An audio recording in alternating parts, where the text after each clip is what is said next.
Man, this came together quick, man. Yeah. I Yeah, am man. so glad that this was able to happen. Same. Same. Yeah. It was meant to be. Absolutely, man. I mean, it's a soft start, so it's Sure. kind of whatever, man. Yeah. Yeah, it's great to get you here.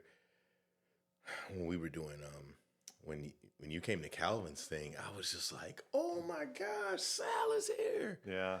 and And it that just happened weird. It was like I just sent him a funny meme last week, and he what? called and he goes, "Hey, I'm driving. I can't read it. What's it say?" And then we just caught up. Wow. And he was like, "Man, you're probably way too busy, Yeah. but you think you could come to this thing next week?" Oh And it man. was immediately I was like, "I'm supposed to be there." Yeah. And when I Yeah. walked in and saw you, I was like, "Oh, this is gonna be good." Oh man, yeah, man. When I saw you there, it just raised my level of like, all right, man, we're in here to lock in. Wow. It just Wow. yeah, you have people who are really good at what they do. I love producers. Like it was my first love. Like even though I do things as an artist, Yeah.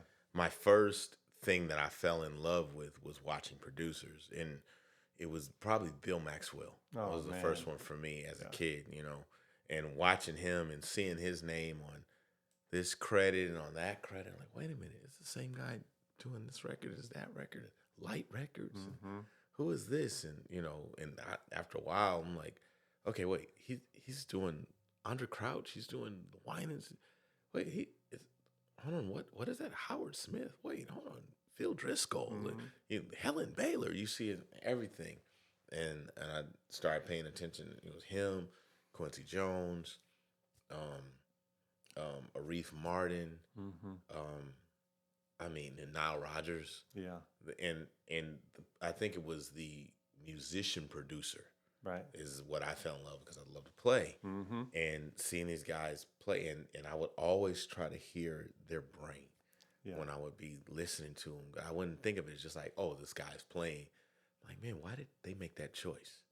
Why did the producer make that choice? Because you would hear Yeah. that same quality across records, Mm-hmm. sense of space, sense of dynamic, and all that kind of stuff. And I fell in love with producers. So then Michael Omartian got in the picture, and actually, my best friend at West Point, his parents were best friends with Michael Omartian when he lived in L.A. Okay. They lived in San Bernardino, and they said that when he was working on the Asia album, he would come to their house after doing sessions with Steely Dan. He'd be like, guys, we're working on something really crazy.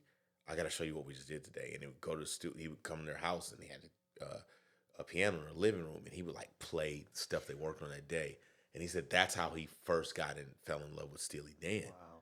And he was my best friend in college, right out of high school. And I was hip to Steely Dan as, the term, the name, the band, but not really what their records were about. So we would go driving around because I went to the prep school for year first, and that's when I was on the Jersey Shore. So yeah, Gotcha. that's how that all right. happened. Yeah, Okay. I was living there, and we would be going to the mall and stuff and hanging out. Was it Ocean Way? What it was? Ocean City, Oh, maybe? it's Ocean City. Is that it? Yeah. Asbury Park. Oh, and, yeah, yeah. We go all the way to Red Hook. We go to Yes. Sam Ash and Red Hook, and That's unreal. yeah, right, That's right. my old stomping Yeah, ground, man. I really. used to hang out there all the Wow. time, man, and it was, that was it, man. We would we'd literally drive the Jersey Shore in his '64 Mustang, and he had a Yeah. He's from Cali, man. Wow. Yep, John Pelican. Shout out to Johnny Pelican, That's man. so great. Yep, and he would totally school me to Steely Dan. Now he didn't play; Mm-hmm. he played a little acoustic, but he wasn't like. And I went to West Point still with this thing of music in my head, and it was like, what is this kid?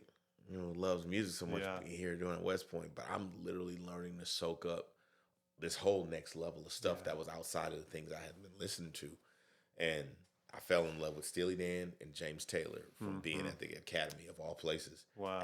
I fell in love with him, and then my sophomore year, I was like, I got to get out of here. And Yeah. came back home to Cleveland and figured it out and got to where all the things now. But I've always had a love for producers, especially the ones who play, Mm-hmm. because you Yeah. have a sensitivity to the music, to the Yeah. singer that's just different because you ask questions differently Right. and you come to solutions, with two hands. You're not just hoping Yeah. for something to fall in your lap. Yes. And you really epitomize that. When I first saw you, I was like, oh, this guy, oh yeah, he knows how to produce. He's got it down.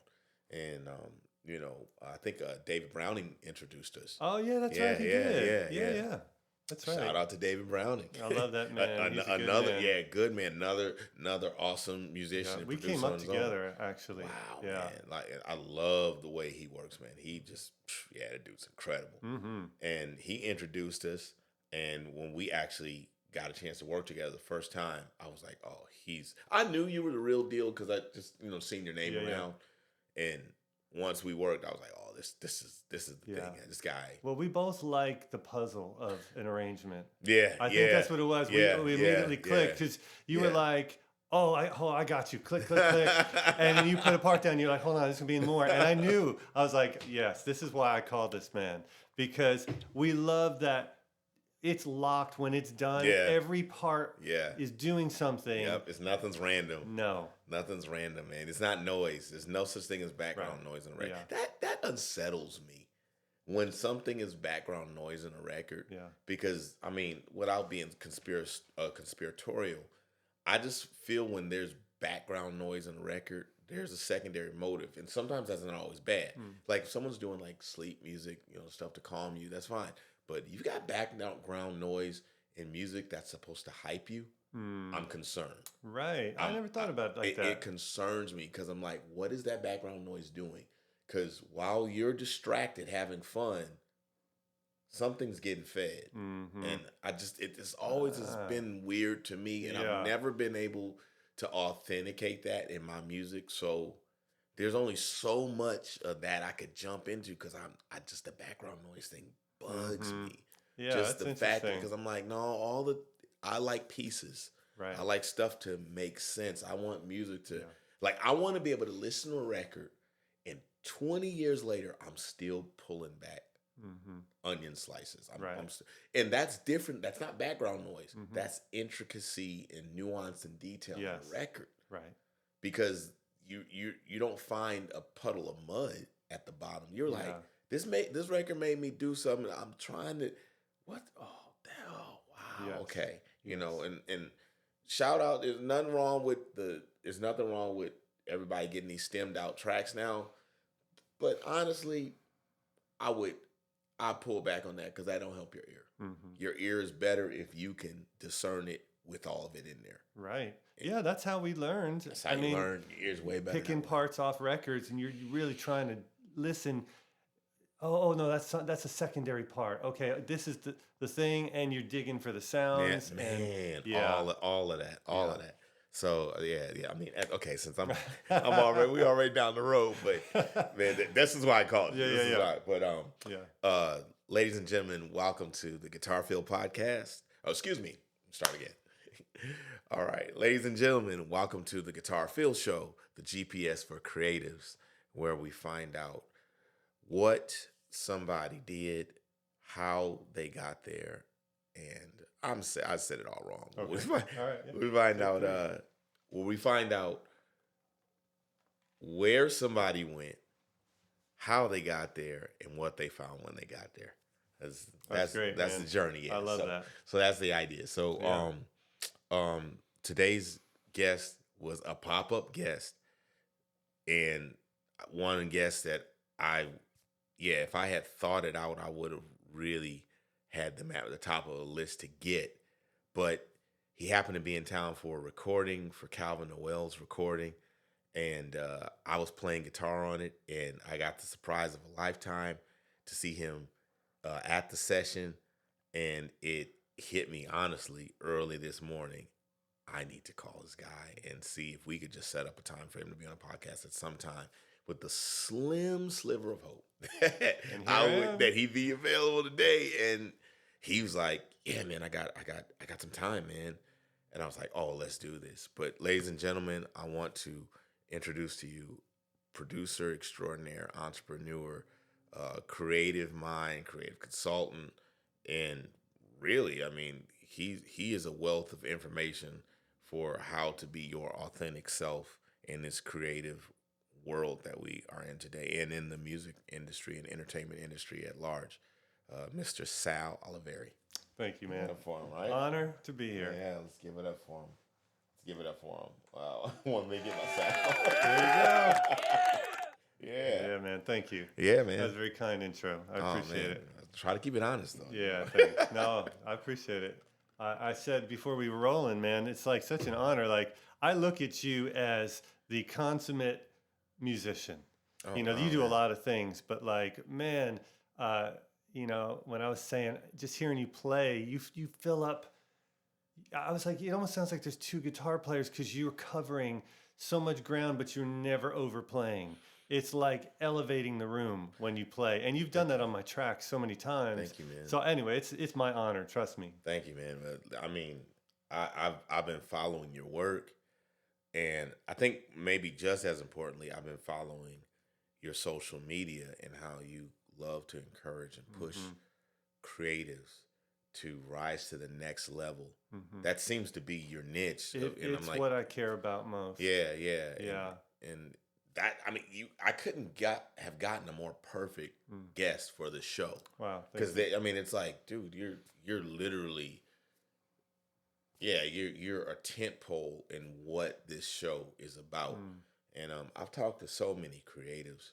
I've talked to so many musicians, producers who are like, man, I got more in me, and I just don't know. They'll watch me and they'll be like, dude, you go out there and do it.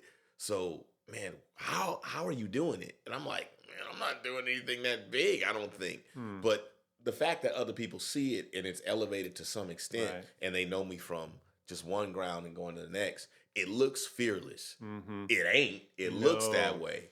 But No, you're walking a tightrope all the time. all You're on day the long. edge of a cliff. It feels like a lot All of times. the time, all the and the only thing is you just get comfortable with that. Yes. You just get comfortable being uncomfortable. Yes. And I think when you have a lot of success in an area that's gotten comfortable, that's when it gets hard. Yeah. And that's it. So it's like, I always learn, I learned this from my days in the military, that, you always look for what they call OTEs, opportunities to excel.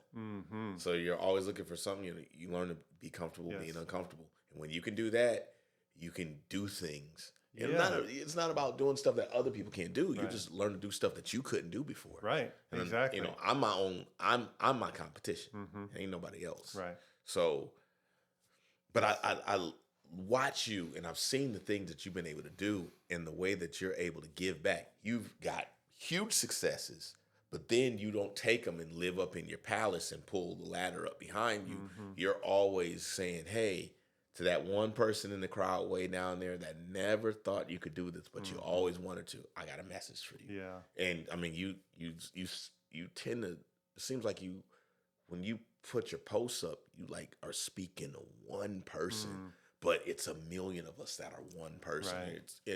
It's A&R, it's production help, it's life coaching, it's a lot of things all in one.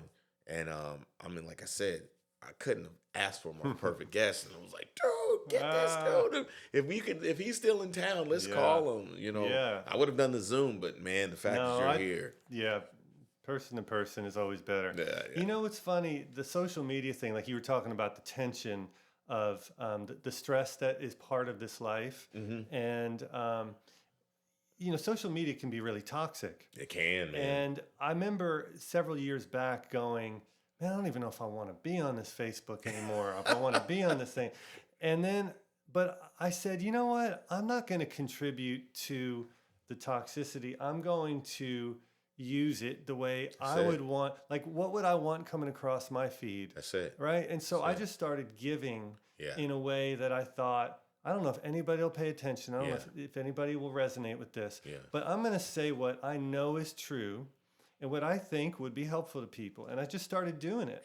And I'll tell you, I was fighting the voices in my head, like, nobody cares. Who do you think you are? They're going to be, this is all the stuff I'm thinking people are going to say. And voices be loud, don't they? They are. But I kept getting like messages from people. Like sometimes social media is funny. If I say something on social media like this, if I just say, you're amazing, or just something really easy, like, there's more for you, like. Yeah. If I say something challenging, I don't get the likes, I get the DMs. Because people are afraid to admit that, this was for me. If I say, hey, it's the thing that might be holding you back is not your talent, it's your daily habits. They'll go, man, that hit, how I can't even like that. They can't even like it. So I had to stop paying attention to how many likes I'm getting. That's amazing. And keep going.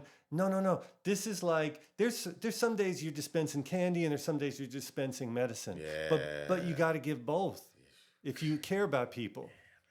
You know what I'm saying? This is good. You are. I mean, I'm already seeing the cut-ups right here. Man. Like, yeah. That one's right there, man. You killing them. Man, it's so funny. I was just telling somebody this yesterday at the recording that success is never what we envision it to be. And I've had enough successful mountains in my career to go, it never looks like what you think it's going to look like before you get there. You have this vision in your mind. And when I've learned of having the cycles of, and this is what I finally figured out, if you're going to be happy and you're going to be successful, if you're going to be happy, if you're going to be making a lot of money, you might not be as famous. If you're going to be famous and you're going to be successful, you might not be that happy. If you're going to, you're going to be happy and famous, you might not make a lot of money. Right. And it's just that carpenter's triangle that constantly is moving, and you might have all three for a second. But if you get all three for a second, you better get ready because a storm is coming your way. It's like, you talking about the calm before the storm. It's almost like, I don't know if I always want all three. And even, it's not that they don't exist in truth. They don't exist in absoluteness. What it is all three of those things are perceptions. Right. So when other people think you're famous, you feel like you're nobody. When you're helping the whole world, you're in the deepest ditch. Right. Yes. You're fighting the voices the loudest when everyone is actually cheering for you. When you think you're killing it, you're dying. Man. That is true. Bruh. It's like a paradox in a way. It's just bizarre. There have been times where, I posted something, let's say, or I've shared stuff with people. Usually we share out of our own pain. I mean, that's just the reality, right? But there have been times it's like I was wrestling with the thing that I ended up speaking to others about. It's like I wrestle with it. I come to the truth of the matter and I say, you know what? This is really where I should stand and where I should, put my mind and what I should be focused on. And then that motivates me to say, man, this is what other people need right now. So it's not always the case. I draw from a lot of different things, but that's the reality, is like the creative life is very hard. And you've got to be like super honest with yourself. Like I've always thought like the key to growth is self-awareness. Like you watch American Idol and the first couple of episodes where those people are terrible and they don't know, and some of that might be staged. But there's a lot of people that don't know that, like they play you a song or they play something and they think it's as good as the hit on the radio. And you're like, you can't tell the difference. But the people who really grow, they can honestly assess, oh man, I've made strides, but I'm going there and there's still 8 more steps to get there, right? That's such a key. It's just being honest. And if you're going to be honest, then you're going to have to suck up the bad news sometimes. It's like, I'm not there. Yeah. Man, it's so funny because I remember the time before social media was here, people practiced self-awareness a lot more. Delusional people were rare. Now delusionalness or delusionality is the norm. That's the standard. Yeah, it's And weird. it's like you're almost special if you're not delusional. Mm-hmm. And it's like, yo, what happened to everybody's brain? Yeah. And it's like you see so many people who are not very good, Right. but the little glimmer of something they're good at, they'll hold on to it. And they will ride that thing to the $10 Yes. bank Right. every day of the week. They don't care if the cliff is there. Right. Hey, they're gonna deal with falling off the cliff when they get there.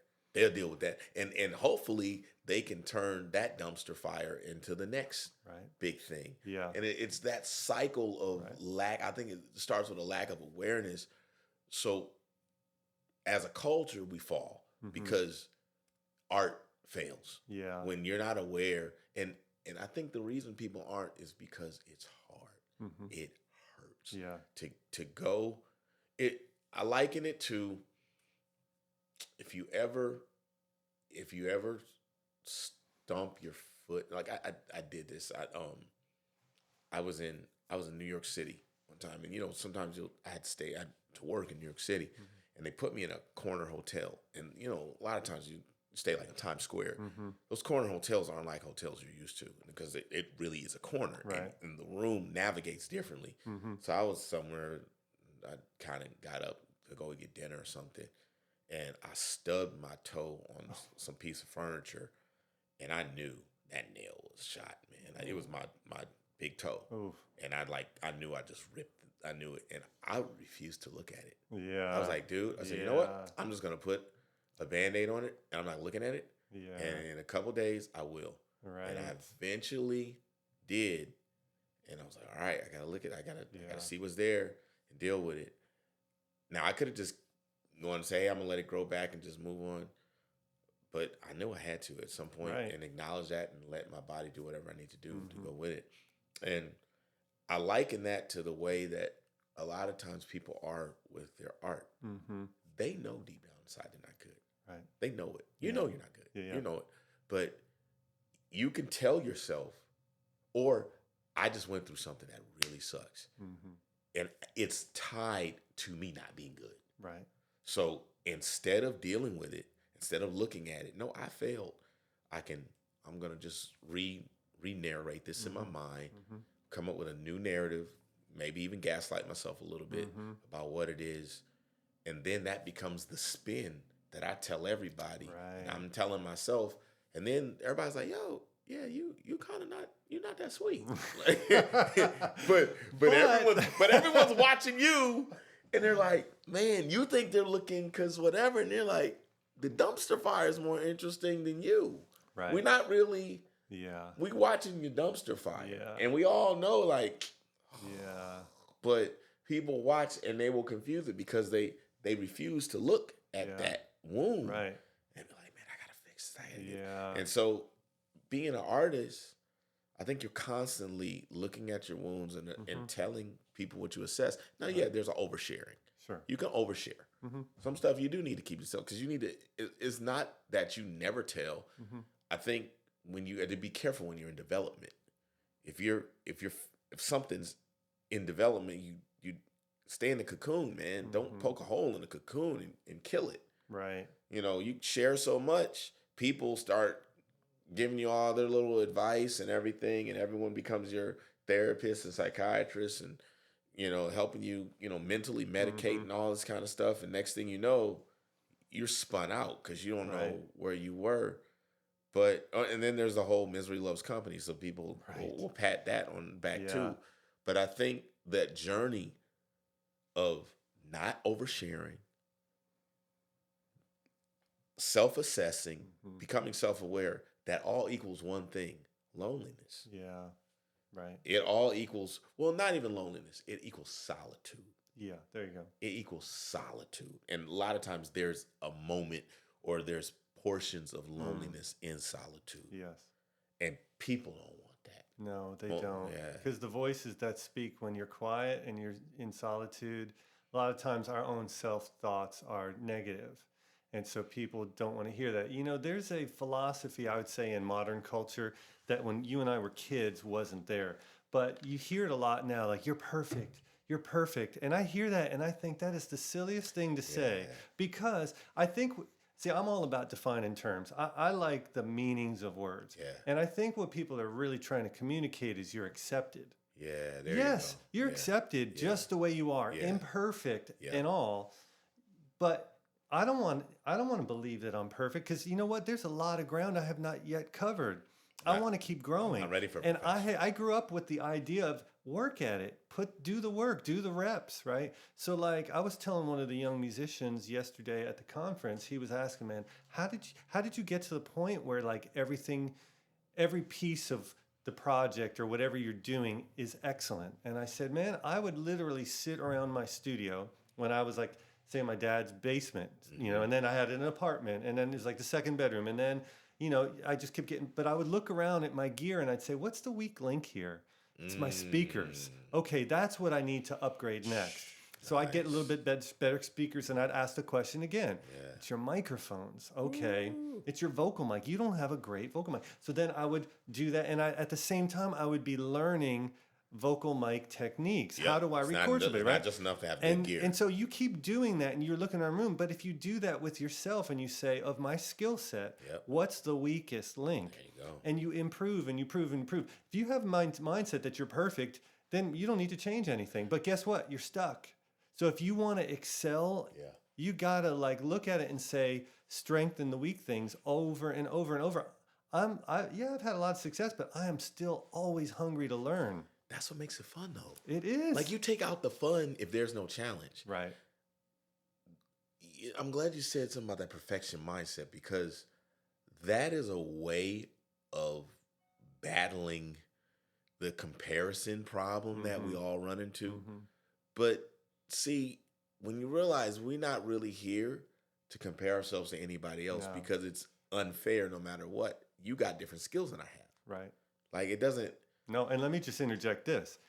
If you had the same everything as me, let's say we both had the same opportunity, the same gear, the same skill set, the outcome would still be different. Still be totally because different. you're a unique human and I'm a unique human.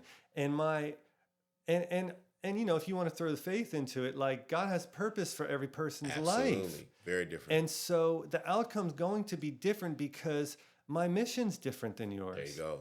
So you can't say, man, I wish I had what he was given because then I'd have what he has. It doesn't work that way. No. I mean, look at Batman and Superman. Right. Batman's human. Superman's an alien. But Batman can kill Superman. Right. Yeah. Because he's driven by something totally different. Yeah. He's got a whole nother drive behind him because of what happened in his life. Yes. Right. He's got way more money than Superman. But Superman's got all his powers. Man. Like, you look at there's this natural balance that happens, you know, and when we learn to just love each other for the differences, but work on our own all the time, it gives you something to do. It gives you something to strive for. I love looking at somebody else and going like, golly, I love that sound. Yeah. I love that tone. And again, but I know I'm not going to sound like them. Right. I'm going to have the version of it that works for me. Right. And I could still be in my head when I'm playing it, but I'm not going to sound like them. If I did, I wouldn't get hired. Right. Like, I'm going to call that guy. Yes. I'm not calling. Yes. Yo, why would I call the version? When I learned that, when I was like, yo, man, they going to call the guy they want to call. You get to a certain level in the game, it's just a phone call. Right. Straight up. Yeah. It's just a phone call. Money is money. It's a phone call. If I want him, I'm going to call him. Right.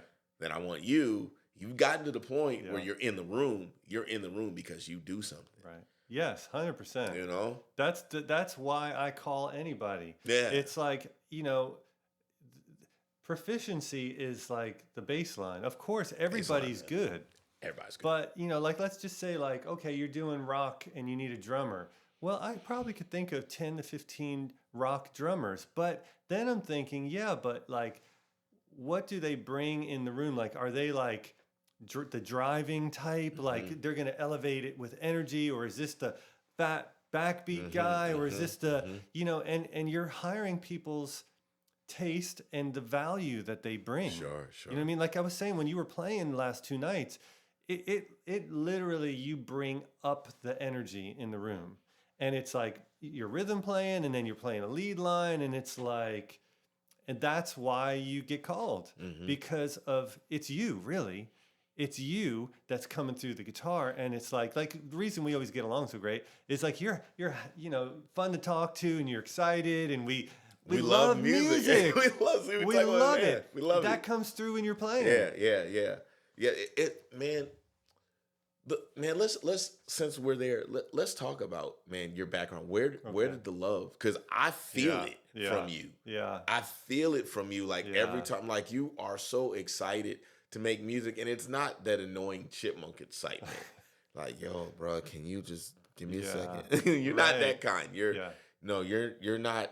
It's not that. That's an artificial high a lot of times. There's something like that. You're like, okay, when they go home, they cry at night a lot. Yeah, no doubt. You're not that guy. It's like, no, it's a legit. Where did how did it start for you? Okay, well, there is music on my dad's side of the family. My dad was a singer, not professionally. In his day, he would sing like nighttime, like in the clubs or whatever, restaurants, things like that. And he was kind of like a Frank Sinatra kind of crooner type, Yeah. And you're from Jersey, right? Yeah. Oh, so So he was playing working. He was working. Yeah. And his mother was an opera singer back in Italy. Okay. And my grandfather, my dad's father played like mandolin and guitar and stuff. So we always had music in the house, and but for me, the love was just there. Like my parents would play music all the time, and we had a little toy organ or something in the house when I was like an infant,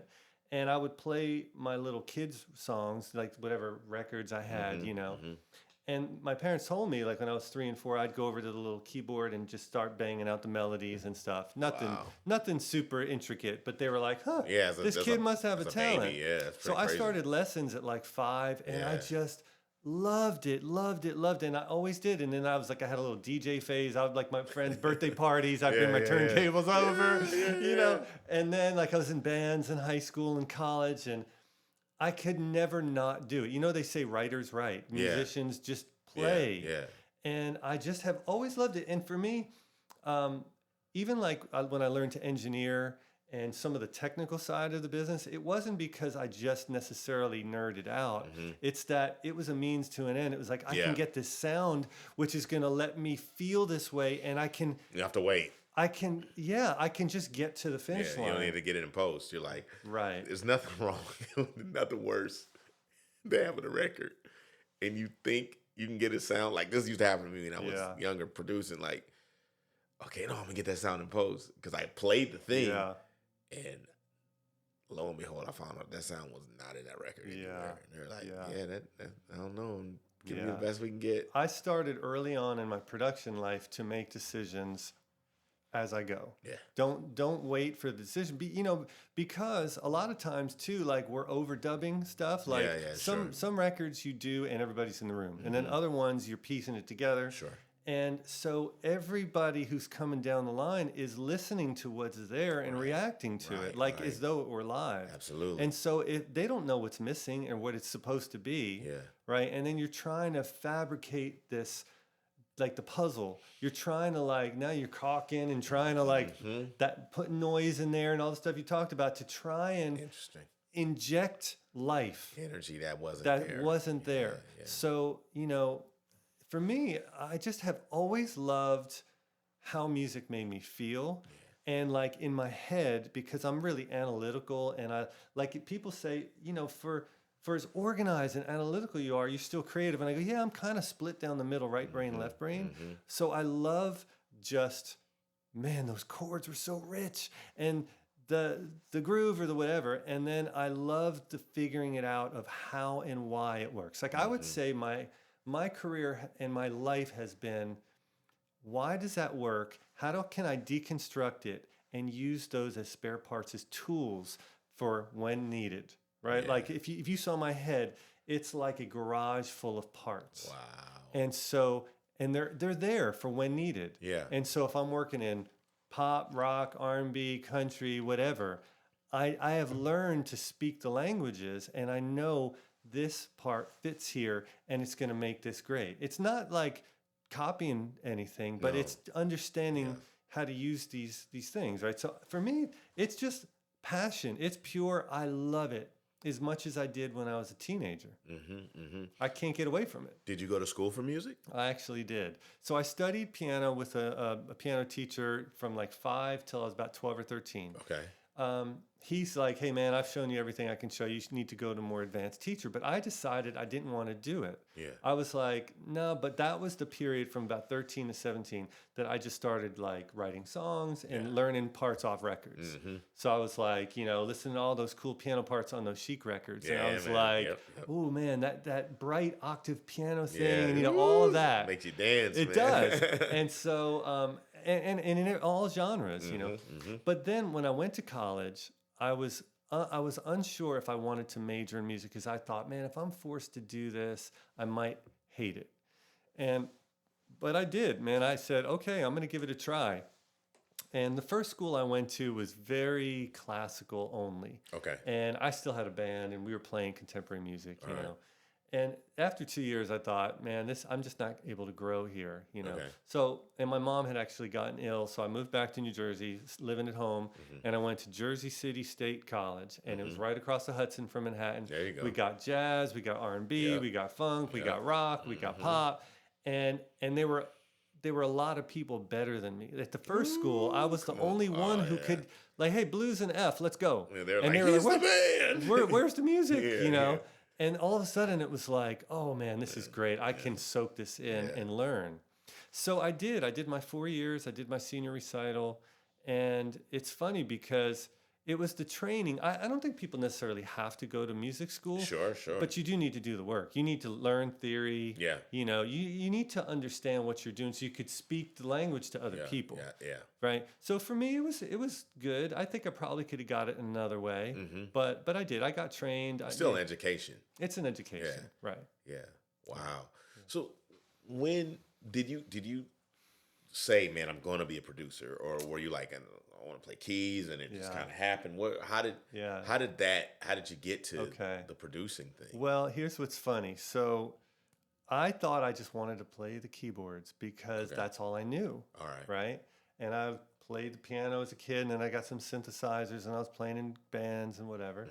And then when I got my first sequencer, everything changed. Because I was like, what does the bass guitar do? If I was programming a track, you know, so I would do all the stupid mistakes, like the hi-hat's still going and you're hearing crash cymbals and tom fills and, you know, right, all the mistakes. And then I just started paying attention. Yes, I started paying attention so much so that when I used to tour on the road, one of our drummers, I played him a track that I had done, and he goes, that's my drum fill. And I go, I'm paying attention the whole show. I'm watching how you're setting up every fill, you know. But when I started building tracks, I thought the next phase for me was like, I love to arrange. Okay. And so then I was like, well, I'll just be a session guy. Maybe I'll program some stuff, or I'll be an arranger. Because I used to read all the credits like you. Sure, but what intrigued me was sometimes I would say, man, all of the top A players are on this record. Right. And it's not great. Bro. Same players over here, and it's great. Why? Dude. Right? Oh, my gosh. And then I would go, oh. Yeah. David Foster produced this one. Exactly. And Joe Schmo produced this he one. Had a bunch of money. He didn't know how Trust fund, baby. Record and produce this one. So I started seeing that. And when I was making tracks for people, because I would write songs and I'd build a little track, a little demo. Yeah. And I'd play them for people and they'd go, man, cool. But who did the track? And I'd say, I did. Hey, what you doing for me? Yeah, $50. Yeah. You know, right. in college or whatever. Yeah. So that sort of got me going. But I was so tuned into the music part that I was like, the vocal was an afterthought. Okay. And then the light bulb hit me. Why is my stuff not as good as other people? And it was like, well, let's see. The loudest thing in the mix that's carrying the words is an afterthought to you. So I, for a year or two, said my sole mission is to learn how to produce vocals, to get the most out of them from a psychological level, from a coaching level. Gear, best microphones I can get my hands on, et cetera, et cetera, et cetera. And I'm going to build the arrangement around the artist rather than check out my track. Let me ask you a question. You said something really important, because even when I know producers to this day who know that the vocals are most important, but I mean, there's not a lot of vocal producers. There are people who produce, Mm-hmm. and then vocals happen to be part of Right. production. Yeah. You are a legit vocal producer. How did you have the mindset when you were so locked into the instrumentation Mm-hmm. to understand? Because really, vocal producing is life coaching, Mm-hmm. and I mean, it's a lot of Jedi mind tricks. Not Yes. because an artist is insufficient in any capacity. It's just you've got to get them. You're really you become a movie director at that Mm-hmm. point. Mm-hmm. How did you realize that there's so much emotion and psychology? Because that's what you Yeah. focused in on when Yeah. you said the 2 years. You led with that part. What made you know that? Man, that's an excellent question. There's a lot there. Okay, so I'm gonna try and break it down All because right. there's a few components. I would say, again, the analytical mind of the why. Always, why is the best question somebody can It's learn the greatest. ask, right? It's the greatest. And why? Like, you know what? I remember Seal came out with that real big hit record, "Kiss from a Rose." Oh yeah. And I had to do is another story, but I was at the time coming off the road and going into the studio, and a guy said, "Man, I know you need work. I'll give you all these karaoke track There you things." go. Yeah, So yeah. I would have to program Sure. those tracks, and I did that song, and I was like, "Man, when Seal's not singing, it's just like a normal track, but with his vocal in there, it's like magical all of a sudden." Many So things in the '90s were that way. yes. So I started seeing how much the vocal played the primary role in Gotcha. how you feel Yeah. about a song, Yeah. right? Even if you don't understand the language, Yes. that the sound and the emotive nature of a voice, right? Okay. So I started going, it's super, super, super important. And if I want to be a good producer, then I need to make these vocals great. It's just a fact, okay? So I just started paying attention to it. The other thing I sort of realized, and this goes back to like purpose and mission. So I had a big turning point in my career because, and if I can just speak openly about my faith for a Please second, do. okay? I'll say this before you even, so Yeah. you feel even that much more comfortable. One thing we found out on this show is that everyone is kind of going and they're going on their journey, and then they have this moment. And I can tell you're about to tell me about it. Everyone has a story where they go, "Yeah, I hit this thing and everything changed." Yes. So what you're about to tell me is I'm just finding that's why this is called the GPS for creatives, because I think a lot of people are at that nexus moment in their lives, and that's why a lot of them are listening, or they're looking for it, or they don't know if it happened, Right. and that's what was going on. That's why they can't sleep at Okay. night. That's why. So please, Okay. you All right. you share open as you want, man. Yes. Listen, Thank you. You share all of your faith, everything. Okay. Everything. All Like right. you don't leave nothing out, man. Great. Yeah, So please. now at this point, I had been producing probably about 5, 6, 7 years, and my skills were getting there. They were good. I would say I was to the point where I could execute, right? And I had a record come in, and it was like this independent vocal group, and it wasn't a big budget, but I just determined, you know, I'm always working with such limitations because I was early in my career, right? And budget can be a limitation, right? Sure, yeah. But I said, I don't care what they're paying me. I'm going to do everything I could do to make this a 10, right? Been there. And I did it, Been there, man. right? I did it. I put in like 3 times the hours, and it was great, and it sounded great, and they were happy and all this stuff. But what I felt chastised by God afterwards, because it was like, yeah, good job. You did that for you. You didn't do that to help their career, their ministry, whatever the case may be. And what God said to me, if I could put it in words, Please the feeling was, I don't send people to you to redirect them to suit your end, right? I have them on a journey. It's my journey for them, not yours. Don't you know, arrest what I'm trying to do in them for your gain. So I went, yes, Lord, sorry. And from that point forward, I said, I'm going to spend my time discovering, investigating, finding out where are they on the path and where are they going. And then I'm going to put all my weight and all my knowledge and everything I have to help them get there. Because guess what? What we're recording, let's say that day, is supposed to be for the next 18 months or 2 years or Yeah. 10 years. It's Yeah. to help them get there. That's right. So it's not for me. Yeah. And so I really just had to make that shift of like, this is a service role. You're that I'm equipping. in. I'm equipping. Yeah. And you know what? In a way, there are a lot of artists that don't know where they are Sure. or where they're going. Yeah. They just maybe like to sing. They hadn't thought about it. So as I asked that question, this is where the arts development came from, because I started asking questions because I wanted to serve them. And they were like, man, I hadn't really thought about that. Well, let's talk about it. Yeah. And then I helped them figure it out. I'm not like casting. You know, I'm drawing out. There you go. I'm untying them. Their arms are tied, and I'm untying them, or I'm unlocking them. They're stuck. Yeah. And I'm like, you realize how much you have that you could do, and you're trying to chase that person over there and what they're doing with it, and you've got this like brush it. It's like the genie lamp. Like I'm rubbing it off the dust and going, look at this. Yeah. You've got this. That's it. Wow. That's the whole thing. So guess what? It is the vocal. Why? Because it's them. Why? Because it's about their life. Man, that's it. They're the center. Yeah. That's amazing, man. Yeah. That is incredible. So it sounds like you, with that, vocalists have really become a specialty for you. I mean, I've seen it even in your credits list. Vocalists have become a specialty, and you're really great at providing the right music that fits around people. You know, are there any producers that you listened to growing up that you were like, when you heard what they did, you were like, hey, I want to build. Obviously, I'm not going to beat them. Yeah. But, Oh, yeah. you know, I know in my head, a lot of times when I go to play stuff, it's the best way for me to be me. When I think about, man, how would this guy make this moment?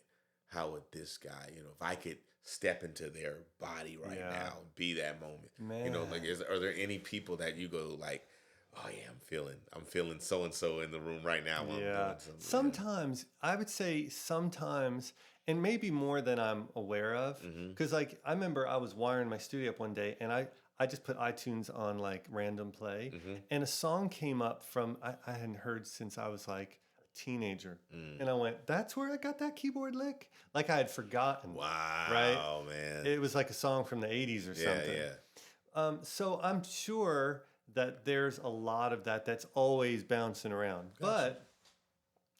But I try and tune in on the song, like what's the song about? And, you know, like what they're trying to communicate. What's the song about? Is it to make you happy? Is it to make you dance? Is it to make you cry? Is it to make you feel revived? And I play to that because the time I spent in country music working with like the best songwriters in town, that's where I learned that lesson. Like they're telling a story. Yeah. Don't mess it up.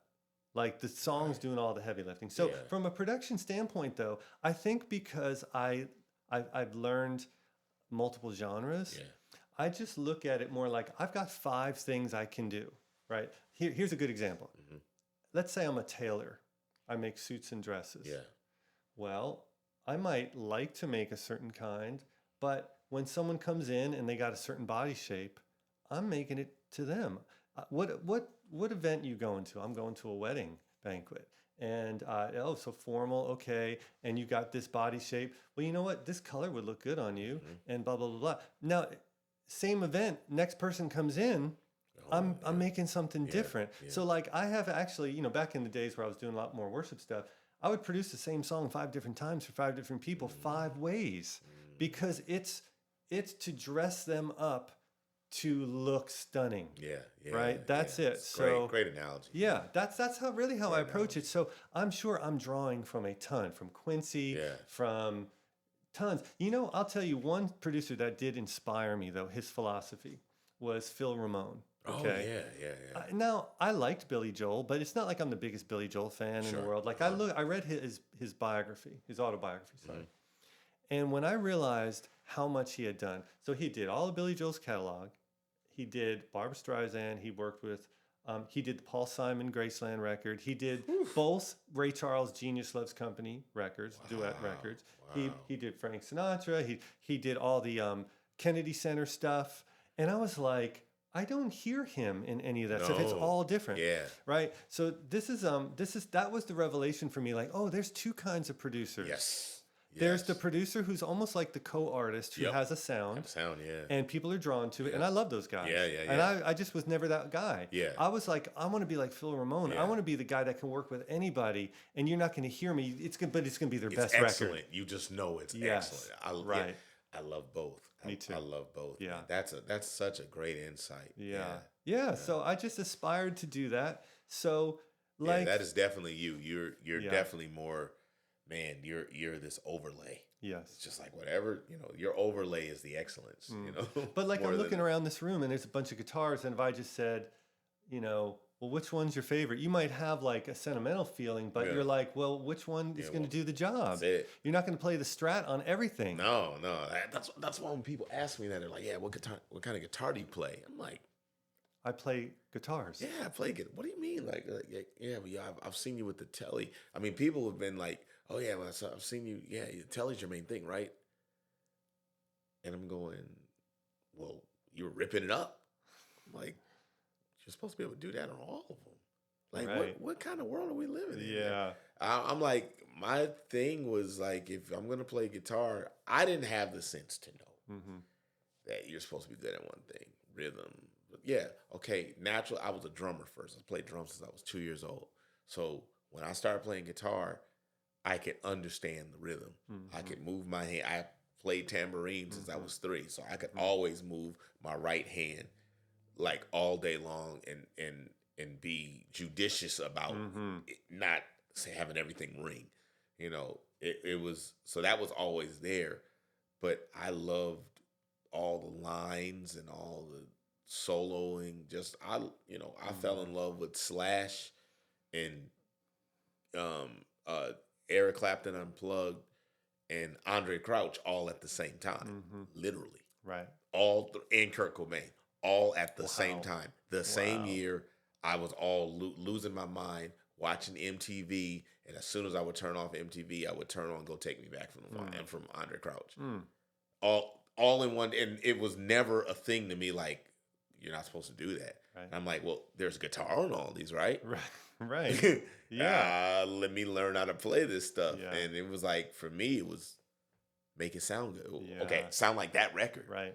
So what is he using to get to that record? And I think one of the things that you said that was really good is that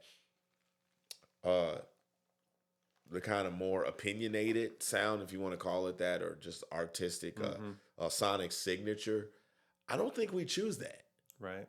Because, man, I wanted to be somebody that was going to fit into everybody's everything. I right. thought that's what I was going. I spent my whole life, and from the day I started playing, they were like, people were like, "You got a sound."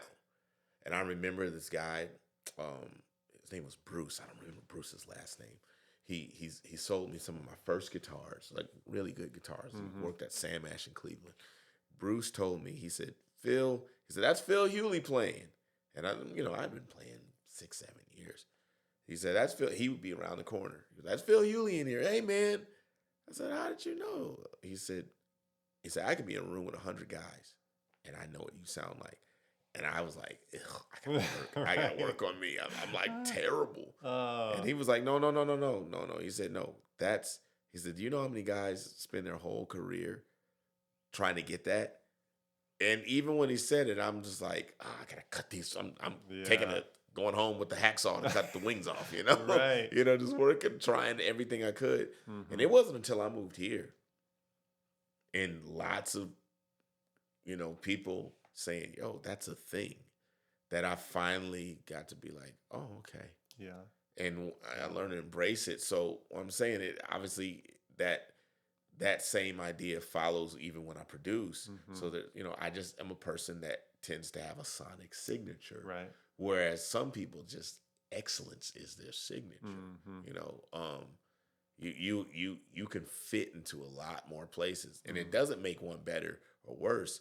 Sometimes that the more general approach is the effective thing someone needs, whereas someone can be like really like, "Oh, we need you right here to do this thing." That's going to be it's going to funnel your way either way. Right.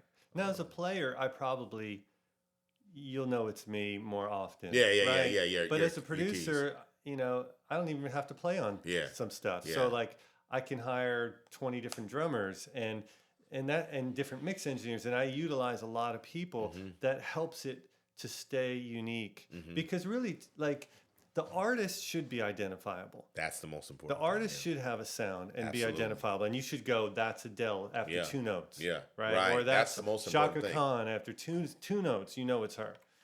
But my personal approach to production was for me to be able to work with a bunch of people and them to be unique and draw out what's unique. Can't have my thumbprint all over it. Right. So if it did, now they're not able to be so different because it's all going to sound like me, and that's what I just didn't want as a producer. Yeah. How did you make the move to Nashville? How did that happen? Man, okay, so I was living in New Jersey, going to college, and groups would come through. Actually, in the first college I was at, the Imperials. Oh yeah. They've been around for eons and eons. Sure. But anyway, one iteration of that band came through, and the keyboard player let me help him set up his keyboards. I was like a freshman in college, and he was so nice to me. Yeah. And we're still friendly to this day. Bo Cooper is his name. He's touring with Peter Cetera and David Foster, and he's like amazing. Yeah. Well, anyway, we kept in touch, and I never nagged him. I was not that guy. I was not going to be like, man, could you get me a gig? I just thought he probably gets that a lot, so let me just be nice to him and be a friend. Yeah. So I would write him, send him a Christmas card, and after a couple years, I was I was working at Sam Ash. It was a summer, and I had one semester left of general education because I switched schools and I lost some credits, whatever. But I had finished my music degree. I did my senior recital. Yeah. And he calls me out of the blue and says, "Hey man, there's this band in Atlanta that's looking to hire a keyboard player." And they called me. I'm in Nashville. I'm not relocating. I want to recommend you. And I was like, okay. So from getting that call on a Monday, the next Monday I was living in Atlanta. I had flown down there. My sister helped me buy, and my brother-in-law helped me buy a plane ticket. Nice. I auditioned. They go, "Yeah, you're touring," and I'm touring nationally a week or two later. Wow. And it was like kind of a Christian rock band, way back in the day. And so I did that for 2 years, and we made a record. He was at the end of his career, this guy, and I co-wrote like 5 songs on the album, and I played on it. And we got Grammy nominated, and I was like 20 or 21. I was like, dang, this is easy. But I didn't realize, you're just riding on somebody's coattails, Yeah. So he was retiring basically. And a few of my bandmates were like, I think we're going to go to Nashville. I didn't know anybody in Nashville. So I'm like, I'm 22, let's say at this time. And I'm like, I'm not going to Nashville, not knowing anybody delivering pizza. Sure. If I'm going to deliver pizza, I'll just go back to New Jersey and leave me with my family. That's it. So I prayed a very naive, simple prayer. And I said, God, if you want me to move to Nashville, help me get a job first. Not knowing how hard that would be. But as it turned out, one of my bandmates in Atlanta knew a guy playing for another artist who was changing his band. And all 3 of us got an audition and all got hired. Nice. And I had a job to move to Nashville. So I came here and I toured for a few more years, and all the while was sort of working on my production chops. And so, I just kept doing the thing. Like, you work for this person and they tell somebody and they tell somebody, and before you know it, it's like, I'm doing it. I can't believe it. So really it was very organic like that. Yeah. And then when did you had mentioned before that you realized I think that it was the emotional thing for you. When did you realize that was your thing? Like being able to break through with an artist. When when did the light come on and go, whoa, this is my thing? Yeah. Was there a specific moment, or was that a journey? It was a journey. Okay. It was a journey, and I would say it was probably always there. I had always been searching for this. How do you connect an artist to an audience? Yes. Or you're playing in church, and what made the congregation go nuts right there? Yeah. right? Here, there's a million examples of that. Like, Absolutely. Why? I keep going back to the Yeah. why. And like, we're nerds with like, Neve preamps and Telefunken microphones, and we go in the Blackbird and we play, and everything's excellent. And then people listen to it through this little speaker, Dude, and all that stuff. and it's gone. But gone. if you capture the emotion, That still moves them. That's all. And so that became my thing. It's like, if it doesn't work here, then it's all for naught. So I guess I started listening to, I started asking the question about instrumental music. Like, why does instrumental music move me? There's no words. Yeah. So the answer just kind of came from a lot of sources of, why do people listen to music?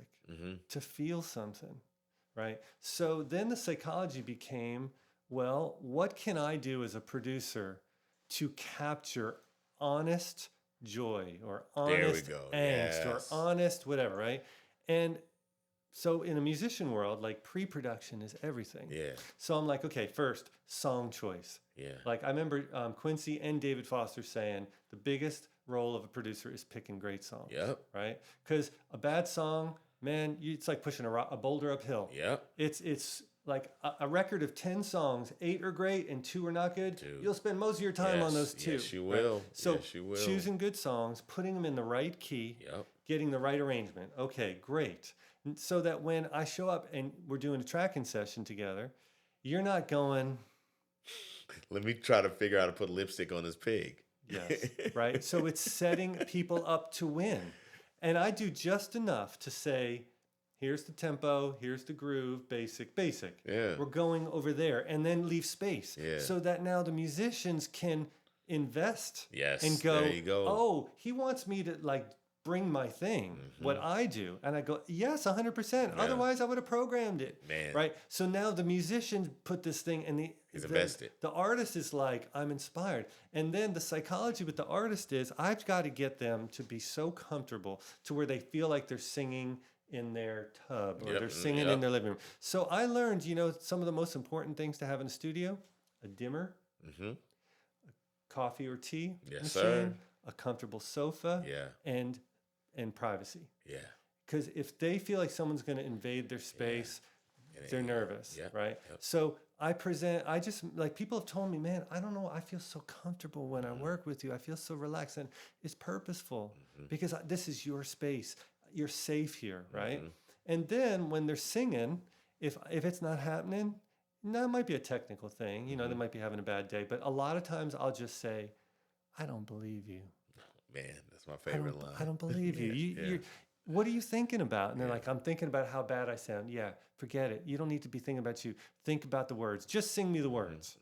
We'll take care of it. Rather than, diaphragm, blah, blah, blah, blah, blah. God. Right? Those subtle prompts, they go, oh, so I could be me? Yes, that's what we want. Yeah. Right? And I build up. I'm not blowing smoke. Yeah. I'm telling them, listen, you got great pitch. Yeah. Your timing's great.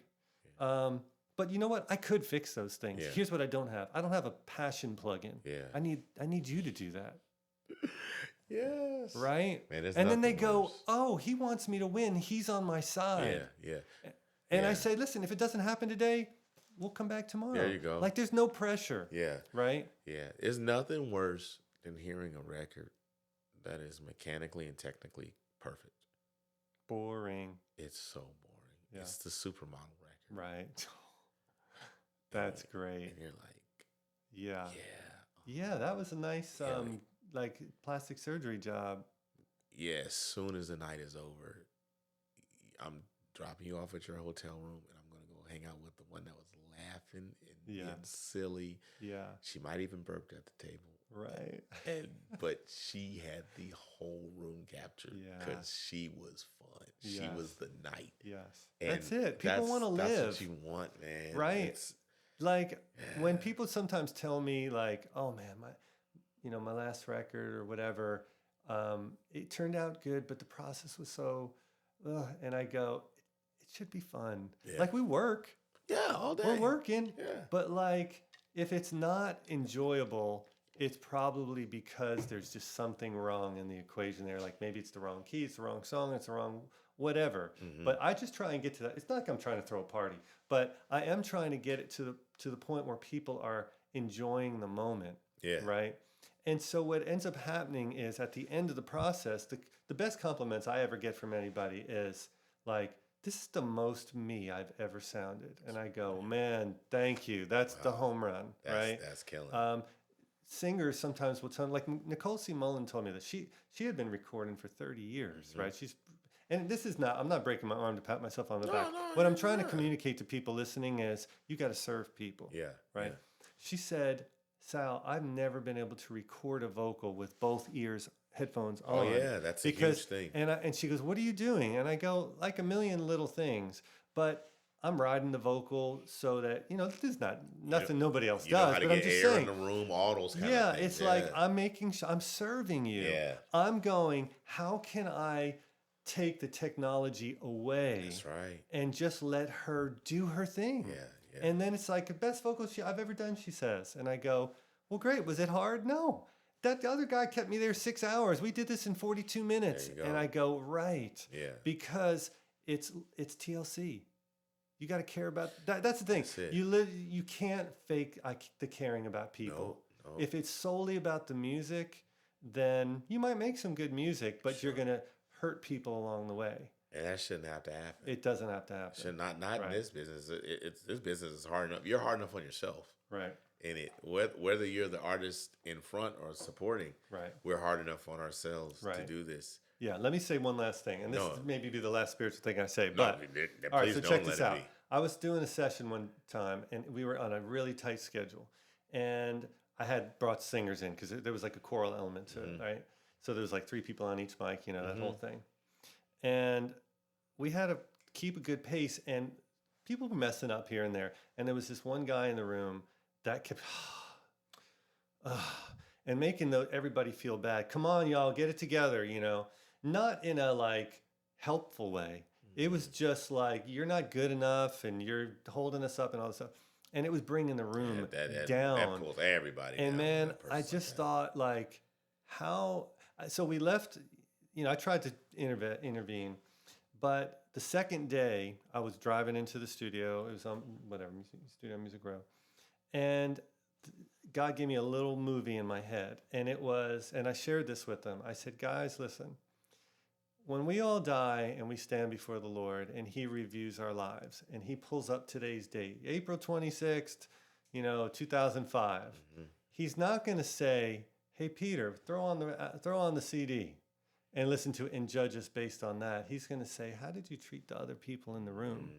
That's what's going to be remembered and reviewed about today. So let's make great music, but let's honor each other. Let's love each other, okay? Let's build each other up. And man, totally different. Yeah. Totally different. But I carry that with me because I just think, man, life's short. Yeah. Music comes and goes. Yep. You got to take care of people. How we treat each other. That's awesome, man. Yeah. Are there... Because you have a wide range and you sound like you get a lot of stuff right with this. Is there any style or any production that you hear somebody do and go, man, I wish I could do that? Yeah. Is there any, maybe it's a producer or a certain sound. Is there any you go like, man, is it something you're working on? Is it something you're like, man, that I may just have to just admire that. Yeah. In the museum that it stands. Yeah, there are. I was talking to some of the guys last night about this. So I didn't grow up in the black church, and I grew up, listening to pop radio and R&B and Earth, Wind and Fire, Michael Jackson, and rock music. So I know that, it's ingrained, all of that, anything that was on the radio. But I love black gospel music, like this in the same way that I love blues and jazz, right? I would say out of the jazz world, I love, like, my favorite of all time was Oscar Peterson. Oh yeah, because he was a virtuoso player, but he always had the blues in there, right? Yeah, and the harmonic, it's just amazing, right? So, but I realized I can never get to that level because one, I don't know that I have the ability. I mean, not many do. I'm not even talking Oscar, but I'm saying like, it's almost like I could learn to speak Spanish, but I'll never have the accent right because I didn't grow up in Mexico or in Spain. Yeah, Or, yeah, sure. So I go, yeah, I could put the time in and learn, but I love it so much. Like when I first met Corey Henry, like he did a show here. That's where I first saw you play live. Okay, yeah, The yeah, show yeah, Corey yeah, did. yeah, yeah. And I went up to him afterwards and, I was like, oh, he's heard it all. Yeah. But I basically told him all of my favorite things about keyboards. You do all of it. You've somehow found a way to combine Oscar and Chick and, the gospel players and it's unbelievable. And it's natural. It's so natural. And so I look at some players and go, oh, I wish I could do that, but most of but see that if I could pursue that, and it was the same thing with jazz. I realized in college, if I wanted to be really a great jazz musician, that's all I'll be able to do. Yeah, you have to devote. You have to devote. Yeah, like if I could carbon copy myself, they go, you can clone yourself. Get a second one. Hey, give me two of them. You go learn bebop, really great, and you go learn gospel. Yeah, yeah, yeah. And then report back later. There you go. So, but from a production standpoint, I've done orchestral projects. Well, I'm not really an orchestrator, but I understand the music. So I just hire a great orchestrator. I work, and help guide that.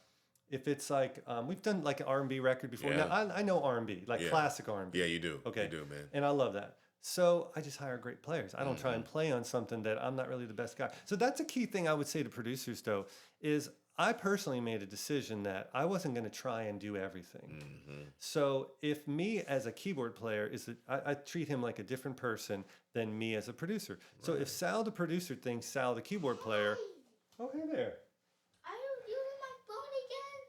I am. Like you always do. Not now, when the show's over. When you're done, so we don't have to bother you. Exactly. When you're done. Yeah. When this is over, my friend can come over. Yeah. Uh-oh. Sounds good to me. We can get Layla when it's over, okay? Okay, I'll help mommy still. All right, thank you. I love helping mommy when I'm playing with my friend. Right. Appreciate it. All right. See you later. Later. See you later. I'm gonna go eat some more Hawaiian bars. Roll. I mean, what does it call? Hawaiian rolls. Hawaiian rolls. Bye-bye. She's beautiful. My gosh. Yeah. Oh, doll. She wants a show. Yeah. You can obviously. Yeah, she's going to have her own. Yeah, she was. She was like, yo, when we start my show. Do you want me to start back at the top of that thing? Oh, you can start. Like you were saying, musicians. You can. Yeah. I'll probably even get some. Okay. Yeah. Pick back up. So like I treat my different skill sets as individual people. That's how same here. Think about it. Like, okay, if I'm producing a genre that I'm not the best keyboard player for, then I just bring somebody in. Yeah. And like I got, even with mixing, I wanted to learn and I started doing it, but I found that it was just a draining process for me. Absolutely. I hated it. I was like, it's so hard. So I don't even do it. I'd rather go on to the next song and let A, B, C, D, one of these guys mix it. I'm never mixing. Yeah. Never, because I have to put too much into making it. I mean, it's harder for me to be an artist producer. Right. That's hard. That's hard. And I have to separate myself to do it. Right. I don't produce myself anymore. I stopped doing that. If there's something that I built in here that just is right, then fine.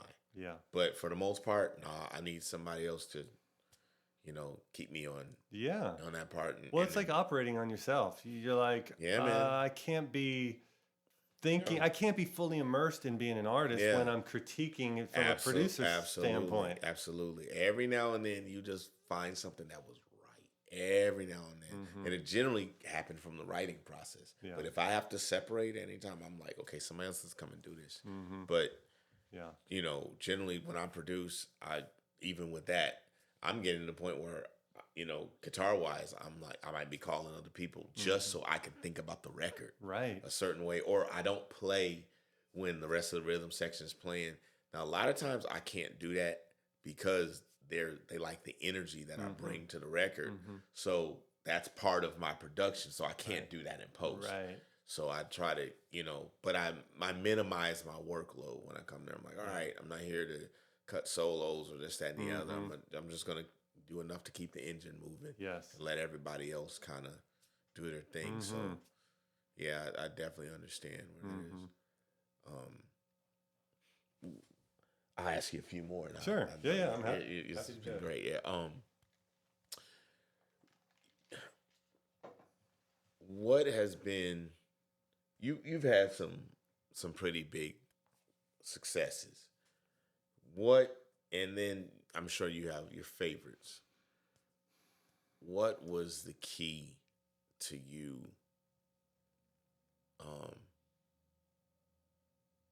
This is gonna sound a weird question. Yeah. What was the key to enjoying it? Because just because you got something that's successful, don't mean you enjoy it. Man, what was the key to enjoying it, and even enjoying the success afterwards? You know, the success. You said something earlier. It's fleeting, and it's never what you think it's going to be. You said that earlier, right? Yeah. That you're looking at, I'd like to get to the top of that mountain, and then you get there, and it's very short-lived. Like, I had always thought, what would it be like to have the number one song and whatever. And I had some number ones, like in different genres, and it was cool, you know. And then this song that I was a co-producer on with Pink and Chris Stapleton was number one on iTunes globally for a few days. Wow. It's more fun to say. Like, it's almost surreal. Like, I didn't feel anything. It was like, look at it. It's. I see it on my computer screen. There it is. Yeah. But then when it's over, you're like, well, what's not number one anymore? Now it's down to and then it's gone. Yeah. And so I think what can happen is you can get in the trap of like, well, that was fun. I need to do that again. And anytime you're trying to get an outcome of things that you don't have control over, I think it causes stress, worry, and really just negative emotions for me. So like when I had a list of, man, I hope this happens in my career. Some of them do and some of them don't. And so I've checked some boxes like, wow, that was really great. But they didn't do for me what I thought it's crazy, right? They would do. It didn't make me happier. In some ways, I just went, oh, well, I thought my life was going to change. I did that thing. I did it. So the simple thing is when I accepted the fact that just getting to make music every day is such a blessing and I have no control over who's going to break through and who's not and there's a million stars that have to align, it seems like, or planets align, whatever the phrase is, right? So it's so out of my control. So I just go, man, I got somebody coming in today and I like these people and we've picked a good song and I get to do it and my friend Phil's coming over and playing guitar and it's going to be a joyful day. There you go. Yeah. And that makes me happy. Yeah. And I would say too, when you first start in a career, most people, we're young, we're single, and we don't have a lot of responsibility or cares in the world, so the career is the thing we think we're going to get all our fulfillment out of. And for us, let's say for the working people, the people doing it all day long, right? Every day. After a while, we're sitting in your beautiful house here and you've got a family and I got a family and I've, and you see that, man, again, going back to the people, that's really where my source of pleasure and joy and love comes from. People. And so, do I love music? Absolutely. Am I passionate about it? I hope you understand that by this point of the conversation. Absolutely, I do. They're still my first priority. Yeah, and feeding them, taking care of them with this is what makes it beautiful. Yeah, and I go, look, if this didn't provide for my family, I'm not, I'm not above or below anything. I'll do whatever I have to do to take care of them. Sure. Right? Sure. The fact that I get to do this and take care of them, I go, I'm happy. Yeah. That's that. Wow. When I finally got there, and maybe I was having kids, and I just went, music has taken its rightful place now. Yeah. It's not my God. It's not my idol. It's not my things that it's not supposed to be. And here's the funny thing about that. When you make it all those other things, you choke the life out of it.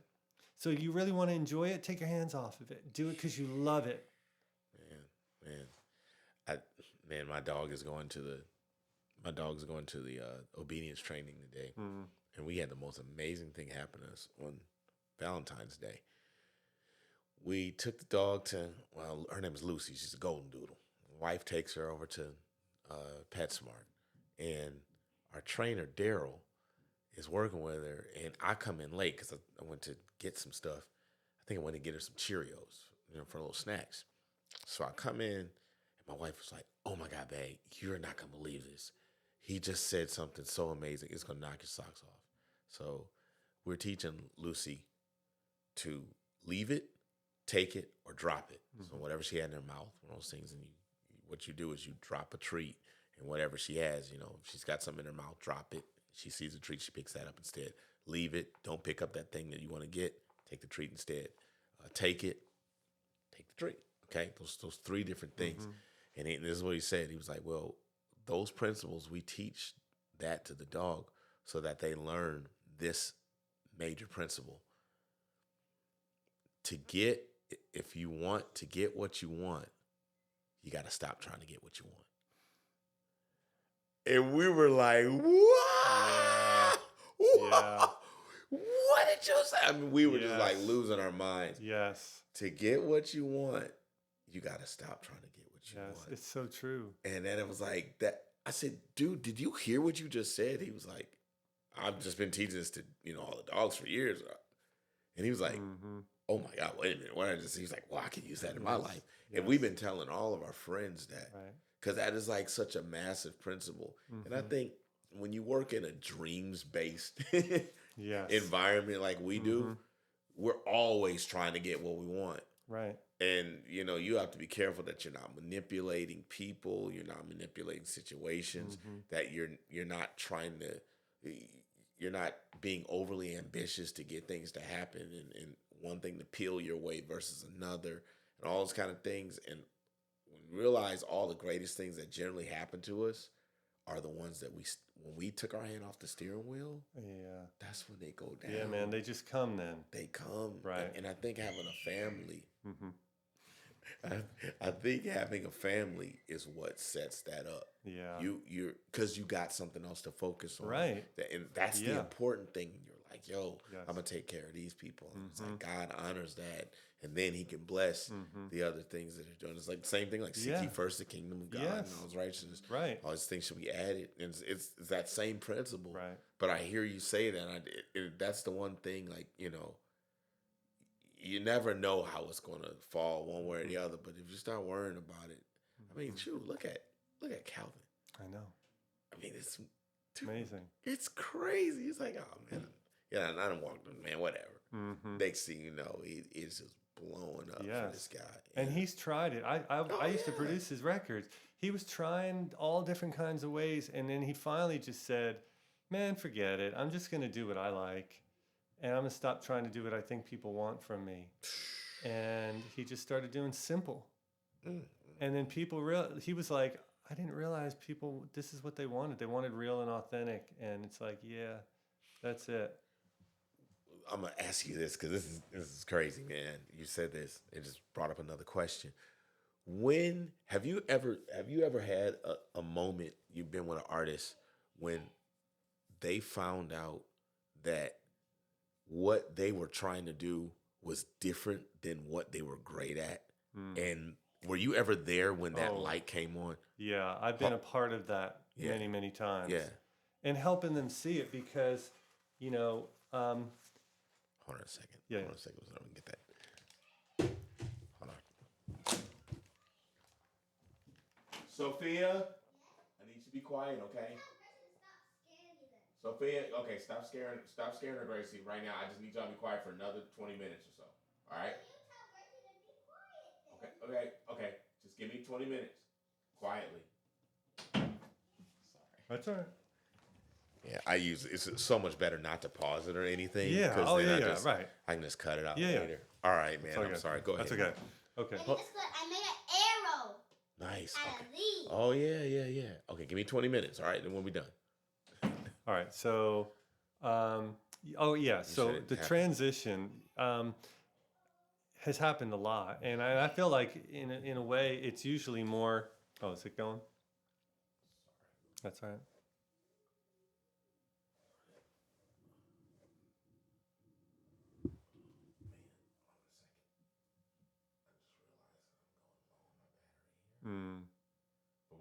Okay. We're fine. All right. We're fine. We got plenty of.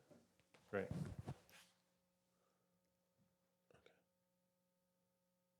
Okay, go ahead.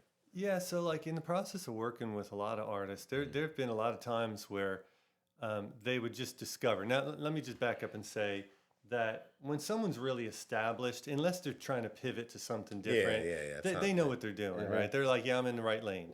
But there's a lot of people that are still, they're just trying to figure it out, and it's trial and error. Yeah. But, you know, it's the thought in the head like, oh, I want to be like, I loved the way Whitney sang. I want to be like Whitney. And it's like, yeah, but you're not really skilled like that. You're skilled to do something else. Like, and yeah, I mean, it's just trying to get people to value what they truly are good at, right? It's like, hey, you want to stand out in a crowd? Just be you. Yeah. Right? If you're just in somebody else's shadow, then you're lost, right? Yeah. Follow the herd, get lost in, follow the crowd, get lost in the herd, whatever the phrase is. Yeah. So yeah, it's a pretty profound switch when somebody goes, man, like what we were just talking about Calvin. He's just like, dang, I got 1 million streams on this thing because people just love that. Oh, and that's what I've always wanted to do anyway, right? Yeah, but I think it's sometimes people just need permission to know it's okay to be different. Yeah. It's okay. It's not just okay, it's advantageous. Yeah. Like, no. Your superpower is being yourself. Like, you're most powerful when you're authentic to your core. So like, but not just any version of it, not just the sloppy, not just like, this is easy for me. This is what I'm naturally good at, what I naturally love. Now let's do the best version of it. Let's make it palatable and presentable. That's to me the key. Wow. That's huge right there. Man, dude, this has been great. It's been amazing. I know you got to get going on your flight. I have my Phil's rapid fire questions that I ask at the end. All right. So I just kind of go with that. I've got a few of them for you. All right. First keyboard ever. Korg DW8000. Wow. Yeah. Wow. Okay. Yeah, that's going back. That's the 80s. That's late 80s. All right. Okay. What was the album that made you know that you wanted to be a producer? Probably Thriller. Thriller. It was so deep and complex and musical, and every space. There's something, but it's not busy. I just thought that was a masterpiece. Yeah. Okay. Top 5 favorite producers of all time. You can either give me a top 5 or your Mount Rushmore. Man, okay, so Quincy's in there, of course. Wow. Maybe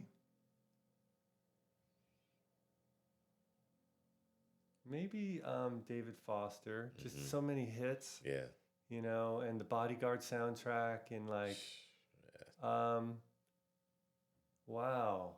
So funny. As a producer, I don't think about other producers. Yeah. That's awesome. It's so funny. I mean, if you started saying something, I'd go, oh yeah, that one and that one and that one. Yeah, that shows you how far you've gotten. I guess so. You don't think about others, yeah. I don't. I really awesome. don't. But there's so many. I have such respect for so many of them. Sure. And maybe I should mention Phil Ramone like I did earlier, just because of his way of never being heard in it. Yeah, man, I'll just stop there. That's good. That's great, man. That's great. What is your favorite city in the world? Wow, New York.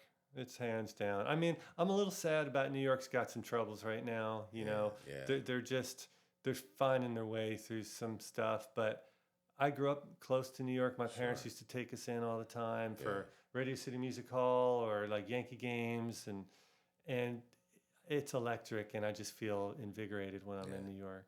Nice. Last question. Yeah. Favorite concert experience you've ever had? Man. Favorite concert.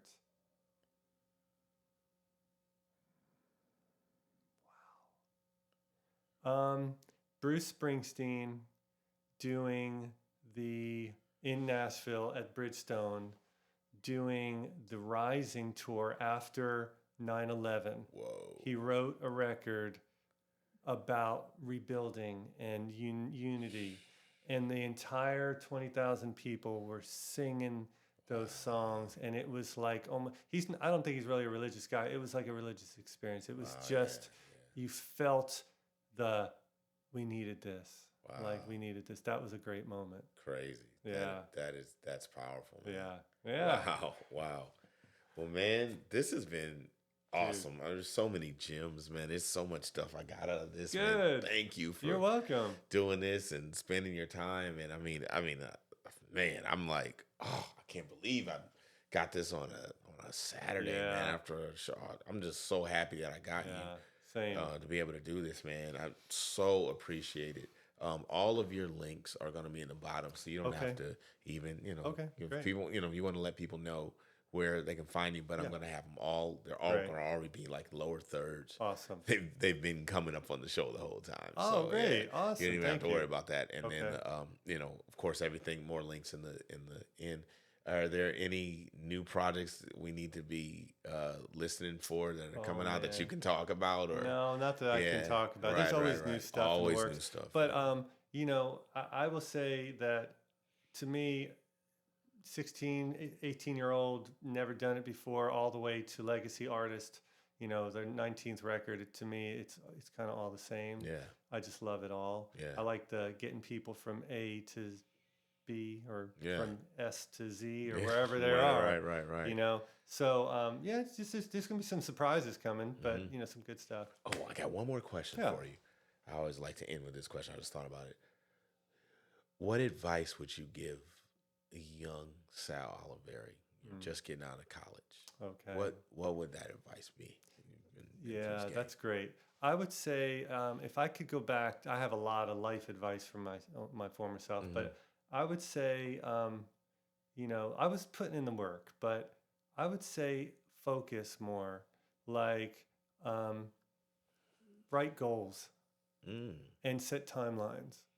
Okay. And then reverse engineer it and say, okay, where do you want to be in 2 years? Okay, what are the steps to get there? How many hours is it going to take you? Like, I would just been a little more disciplined and a little more focused. Right? Because I eventually got there, but I feel like I could have been more efficient with my time. I would have told my younger self to invest because, it's like, oh, I'm just young and I got years and I like music and that's all I wanted to think about. But I would have said, just don't buy one extra. That you don't need that 19th keyboard module.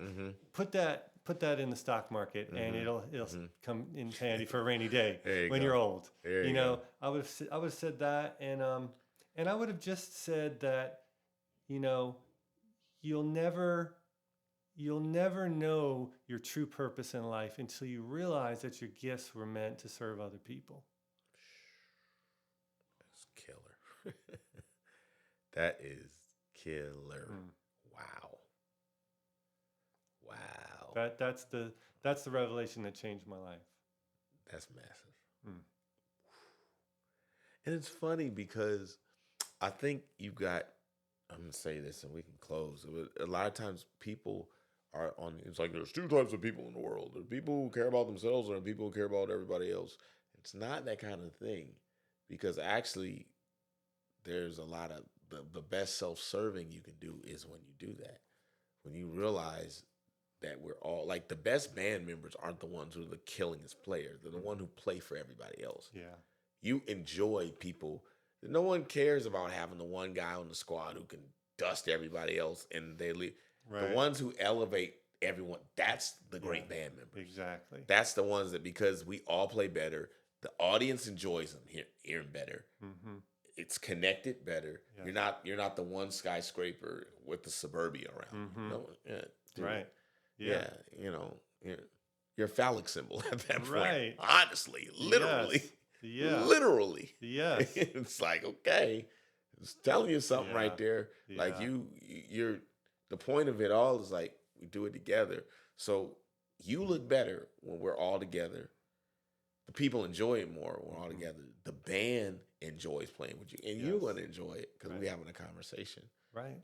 So 100%. That's just from the music part, but just the idea of us doing it all together is pretty awesome, man. It is. Yeah, that It makes is. And that's really what makes Nashville.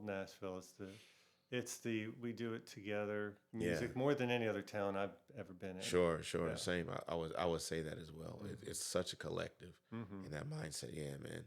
Dude, this is Sal Oliveri. Thank you so much. You're welcome. For being on the Guitar Field Show, GPS for Creatives, and I feel like some people are definitely going to be able to find their way in their roadmap a little bit better after listening to you, man. For sure. It's an honor. And just anybody, like sometimes people think that folks like us are unapproachable. Yeah. But I'm not. So yeah, hit me up if I can help somebody. Man, listen, you can find him on Instagram and on Facebook. And I got a website. What's my name? saliveri.com. You can email me through there.